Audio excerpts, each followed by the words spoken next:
क्या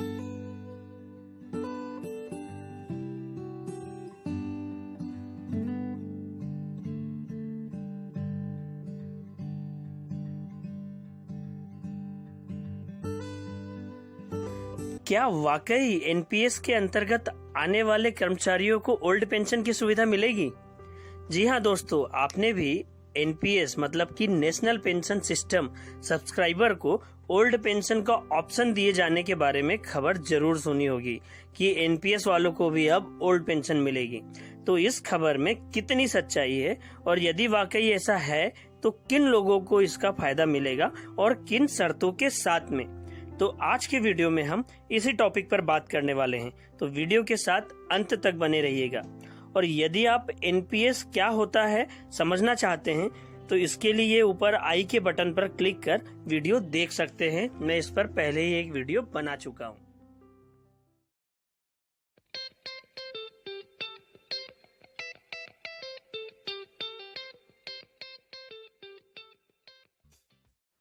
तो चलिए आखिर समझने की कोशिश करते हैं कि न्यू पेंशन स्कीम वालों को मतलब एनपीएस होल्डर्स को आखिर ओल्ड पेंशन सिस्टम के बेनिफिट कैसे मिल सकते हैं।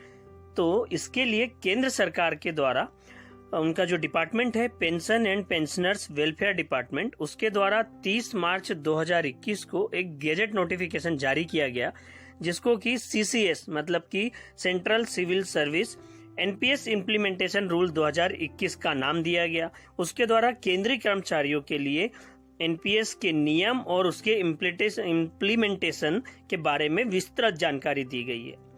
ये नीचे डिस्क्रिप्शन में लिंक्स पर जाकर आप वो पूरा डिटेल्ड देख सकते हैं, जो गैजेट नोटिफिकेशन है वो। तो इस पूरे नियमावली में हम यहाँ पर कुछ आसान भाषा में जरूरी नियमों के बारे में ही बात करने वाले हैं।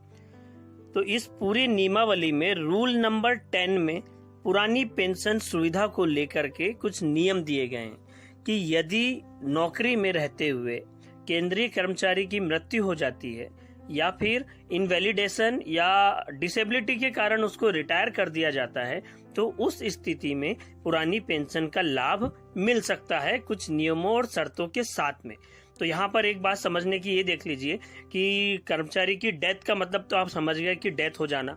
दूसरी है कर्मचारी की सर्विस में रहते हुए इनवैलिडेशन रिटायरमेंट, मतलब ये होता है कि अगर व्यक्ति का एक्सीडेंट हो जाता है या और कुछ घटनाक्रम हो जाता है जिसके कारण वो ड्यूटी करने लायक नहीं रहता है तो उसको इनवैलिडेशन रिटायरमेंट कहते हैं। और यदि ऑन ड्यूटी नौकरी करते हुए किसी कारण से वो अपाहिज हो जाता है कर्मचारी तो उसको डिसेबिलिटी रिटायरमेंट कहा जाता है। तो अब आगे आने में जो भी हम रूल डिस्कस करने वाले हैं उसमें इन शब्दों का आपको ध्यान रखना होगा। तो अब इसके लिए कर्मचारियों को नौकरी ज्वाइन करते समय या फिर जो ऑलरेडी नौकरी कर रहे हैं उनको 2 फॉर्म भरकर देने होंगे। तो फॉर्म नंबर 1 जिसमें कि ये डिटेल देनी होगी कि कर्मचारी अपना ऑप्शन चूज करेगा कि ये जो मृत्यु के केस में या इनवैलिडेशन और डिसेबिलिटी रिटायरमेंट के टाइम पे वो किस ऑप्शन के साथ रहना चाहते हैं। तो 2 ऑप्शन है, या तो आप एनपीएस के साथ जा सकते हैं या फिर ओपीएस मतलब ओल्ड पेंशन स्कीम के साथ जा सकते हैं। तो यदि आप ओपीएस का चुनाव करते हैं इसमें ऑप्शन में तो आपको सीसीएस पेंशन रूल 1972 और CCS extra ordinary pension rule 1939 के अकॉर्डिंग पेंशन दी जाएगी। या तो आपको फैमिली पेंशन मिलेगी अगर कर्मचारी की मृत्यु हो गई तो परिवार वालों को, या कर्मचारी किसी कारण से डिसेबल हो जाता है और डिसेबिलिटी रिटायरमेंट दिया जाता है तो उनको एक्स्ट्रा ऑर्डिनरी पेंशन मिलेगी।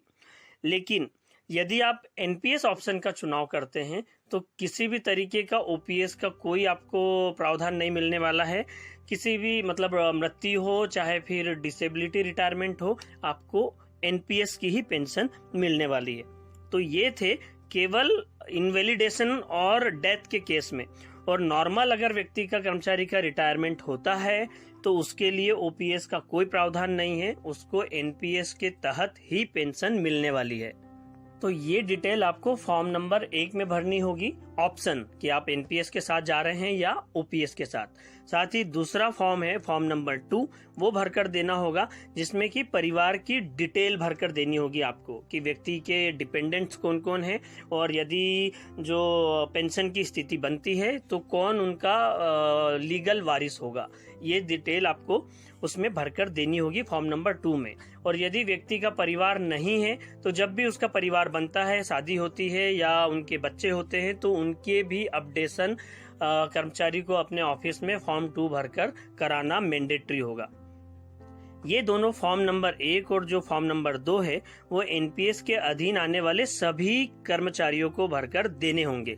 और इसके लिए अलग अलग विभागों द्वारा भी नोटिस जारी किए जाने लगे हैं अभी कि अपने कर्मचारियों को कहा जा रहा है कि आप ये फॉर्म भरकर दें ताकि आपका अपडेशन किया जा सके। तो जैसे आप देख रहे हैं इसमें MANIT जो कि भोपाल का एक NIT है, उसने सर्कुलर जारी किया है। साथ ही ministry of road transport and highway ने भी ये सर्कुलर देकर पूछा है कि आप किस ऑप्शन के साथ जाना चाहते हैं, और साथ में फॉर्म भी दिया है, form number 1 and form number 2। अब यहाँ पर एक जरूरी बात और ऐड कर देते हैं कि ये जो ओपीएस और एनपीएस का ऑप्शन जो है कर्मचारी अपनी सर्विस में रहते हुए कितनी बार भी बदल सकता है। ऐसा नहीं है कि आपने एक बार दे दिया कि मैं ओपीएस के साथ रहना चाहता हूं तो ओपीएस ही मिलेगा। आप आपकी आवश्यकता अनुसार जैसे भी आप समय समय पे आप आपका ऑप्शन बदल सकते हैं। साथ ही साथ यदि एक नियम इसमें यह भी दिया है कि यदि कोई कर्मचारी कोई ऑप्शन का चूज नहीं करता है तो ऐसी स्थिति में नौकरी के शुरुआत के जो 15 साल होंगे उसमें मैंडेटरी मतलब कि डिफॉल्ट रहेगा ओपीएस का ऑप्शन। मतलब यूं कहें कि नौकरी लगने के शुरुआत के 15 सालों में उसको अगर कोई ऑप्शन चूज नहीं किया है और इन 15 सालों के दौरान में कर्मचारी की मृत्यु हो जा रही है बिना ऑप्शन कोई चूज किए, तो उसको डिफॉल्ट ऑप्शन के रूप में ओल्ड पेंशन स्कीम ही मिलने वाली है उनके परिवार वालों को। लेकिन अगर ये 15 साल के बाद भी अगर कोई ऑप्शन चूज नहीं किया है उन्होंने तो उसको नए मतलब एनपीएस के नियमों के तहत पेंशन मिलेगी परिवार वालों को। तो यहाँ पर केंद्रीय कर्मचारियों के लिए जरूरी हो जाता है कि वो ऑप्शन का चुनाव जरूर कर लें और उसको रिटर्न में अपडेट अपने ऑफिस में जरूर करा लें। तो अब यहाँ पर दिमाग में क्वेश्चन उठ रहा होगा कि कौन सा ऑप्शन बेटर है, ओल्ड पेंशन स्कीम या न्यू पेंशन स्कीम का, मतलब नेशनल पेंशन सिस्टम का। तो ऑफ कोर्स जब तक कि आपके एनपीएस में कोई बड़ा फंड तैयार नहीं हो जाता है तब तक ओपीएस का ही ऑप्शन सबसे बेहतर चुनाव है। और यदि एनपीएस में काफी बड़ा फंड तैयार हो चुका है, मतलब कि बंदे जो कर्मचारी है वो रिटायरमेंट के नजदीक है और उसके एनपीएस में अच्छा खासा बड़ा अमाउंट जमा हो चुका है, तो ऐसी स्थिति में कैलकुलेशन किया जा सकता है कि आगे भविष्य में एनपीएस के साथ जाना फायदेमंद है या ओपीएस के साथ। तो ये कैलकुलेशन के बाद में निर्णय लिया जा सकता है। यहाँ एक और जरूरी बात ऐड कर देते हैं कि जो ऑप्शन कर्मचारी द्वारा दिया गया है तो वो कर्मचारी की मृत्यु होने की स्थिति में वही लागू होगा, या फिर कर्मचारी के किसी गंभीर बीमारी से ग्रसित होकर इनवैलिडेशन रिटायरमेंट हो जाता है तो उस स्थिति में कर्मचारी को अपना ऑप्शन बदलने का अधिकार मिलेगा कि वो रिटायरमेंट के समय अपना ऑप्शन चेंज कर सकता है। लेकिन यदि कर्मचारी इनवैलिडेशन रिटायरमेंट हो रहा है या डिसेबिलिटी रिटायरमेंट हो रहा है और वो उस स्थिति में नहीं है कि अपना ऑप्शन चूज कर सके, या समझ लीजिए मरीज कोमा में चला गया है तो वो अपना ऑप्शन चूज नहीं कर पा रहा है, तो जो उसने लास्ट ऑप्शन चूज कर रखा था उसी आधार पर उसका रिटायरमेंट किया जाएगा और उसी आधार पर उनको पेंशन दी जाएगी, अब वो चाहे एनपीएस की हो या फिर ओपीएस की। तो दोस्तों ये जो अभी नियम है फिलहाल केंद्रीय कर्मचारियों के लिए ही है। अभी जिन केंद्रीय कर्मचारियों के लिए एनपीएस लागू है उनके लिए है। राज्य सरकारों द्वारा अभी ये नियम लागू किए जाने की कोई सूचना नहीं मिली है।